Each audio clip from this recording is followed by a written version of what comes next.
Welcome to Sweet Life Beat Life. We hope this video helps. Measure 4 cups of water and 2 tablespoons of soup powder, plus any packet seasoning that came with the mix. Use 1 tablespoon oil and 1/4 tsp salt if soup powder is low sodium. Heat the oil in a medium pot over medium heat.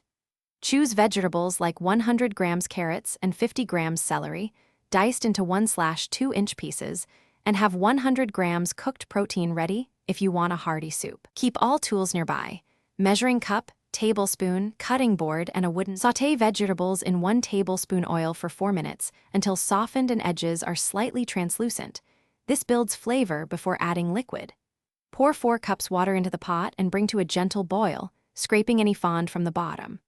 Stir in 2 tablespoons soup powder and any extra seasonings, then reduce heat to low so the soup simmers.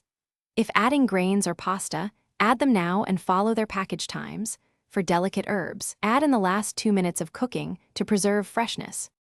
Simmer the soup for 8 to 10 minutes so flavors meld and any grains cook through, stirring occasionally to prevent sticking.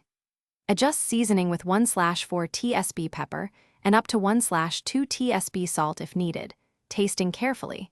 If your soup powder was salty, use less.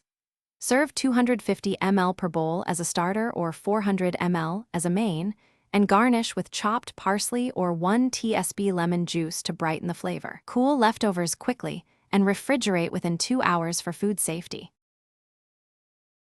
Thanks for watching. Consider subscribing if we helped you.